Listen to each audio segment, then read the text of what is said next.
What's cracking, Jack? You are in the jungle. 13 games on the MLB slate for Monday, September 1st. It's Labor Day. And as you celebrate Labor Day by not working, know that your pal, the Silverback, your friendly neighborhood ape, never takes a day off. I've got a bet for every single game on Monday right here, right now.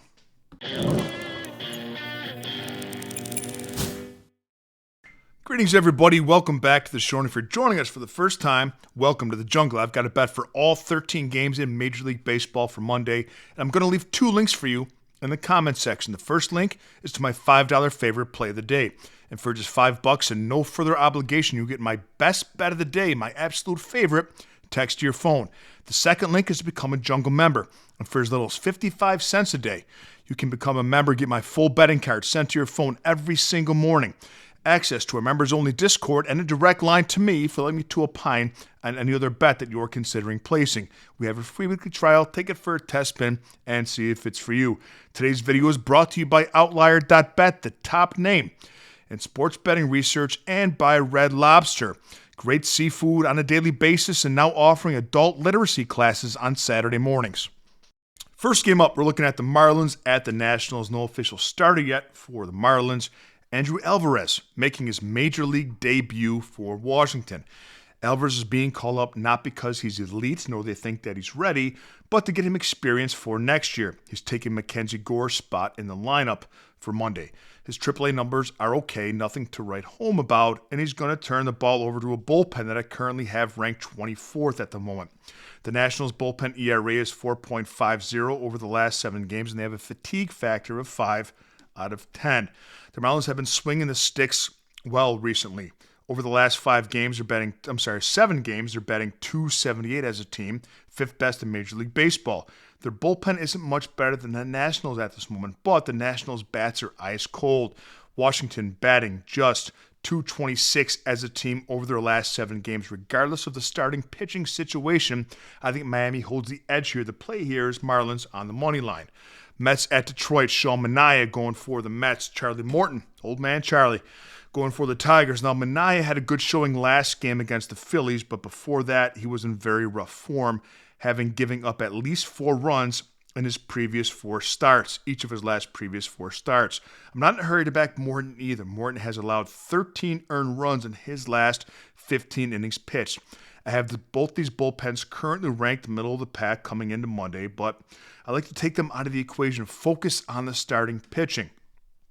As streaky as the Mets can be, they're batting .319 as a team over the last 7 games, the second best in baseball. And although the Tigers' bats haven't been setting the world on fire, I just don't trust Sean Manaea at the moment. So let's take the bullpens completely out of it, attack the starting pitchers, not in great form, and back the bats. We're going over the Mets-Tigers over the total in the first 5 innings. Toronto at Cincinnati, Chris Bassett going for the Blue Jays, Hunter Green for the Reds. It's an interesting matchup with Green against the Blue Jays because Hunter Green is a strikeout dominant and dependent pitcher, and elite at that he is. But the Blue Jays strike out less than any team in Major League Baseball. The Blue Jays bats have been so good this season, but they have cooled off a bit over the last week and a half, and the Reds are batting just .238 themselves as a team over the last 7 days. Chris Bassett hasn't been the best pitcher to back recently. The Blue Jays have lost 4 of his last 5 starts, and the Blue Jays bullpen is in bet against mode at the moment. They have an ERA the Jays bullpen does of 7.16 over the last 7 days with a fatigue rate of 8.9 out of 10 according to my ratings. I have the Reds bullpen currently ranked ahead of Toronto. I have the Reds now 20th and the Blue Jays 26th. The books agree with the edge in this game that I have with Cincinnati. I have the Reds as a -130 favorite when I cap the games myself, and the books have the Reds on the money line around -122. I think that's the play here. Cincinnati on the money line, backing Hunter Green, that Reds bullpen, over Toronto. Cleveland at Boston, 3rd career start for Parker Messick for the Guardians. Brian Bayo going for the Sox. Now, Messick has been good his first 2 starts, just 1 earned run allowed in 13 2/3 innings. But that's not a big enough sample size for me to be comfortable, and I only like backing known commodities. Brian Bayo has been a winning machine for Boston. Bayo has a sub-3 ERA, and the Red Sox have won 5 of his last 6 starts. Pardon me. And he's going up a Guardians offense that's batting a league low 163 over the last 7 games. The Red Sox bullpen should be able to back him up pretty good as well. I have them ranked 10th currently over the last 7 days with an ERA of 3.18. The money line's sitting around minus 150. That's a little too expensive for me, and I never lay 1.5 runs with the home team. The play here in this game is the Red Sox on the alternate line of -1. Angels at the Astros. Yusei Kikuchi going for LA. No official starter yet for Houston. The best way to label Kikuchi is better than average, but the Astros hit left-handed pitching very well. The Angels bullpen has given up more home runs than any bullpen this season, but they're in pretty decent form at the moment. They have an ERA of 1.69 over the last 7 days and a fatigue factor, according to my scale, of 4.3. I like more info, though, as to what the Astros are doing for a starting pitcher here, because the Angels, while they don't hit well for average, they have a lot of power. Without knowing what the Astros are doing for a starting pitcher, my play here would most likely be Houston on the alternate run line of -1. White Sox at the Twins. No official starter for Chicago. Bailey Ober going for the Twins. Now, Bailey Ober's in rough shape. An ERA north of 5 is coming off, giving up 10 hits to the Blue Jays in just 5 innings. And he'll give way to a bullpen that, since being gutted at the trade deadline, has been terrible.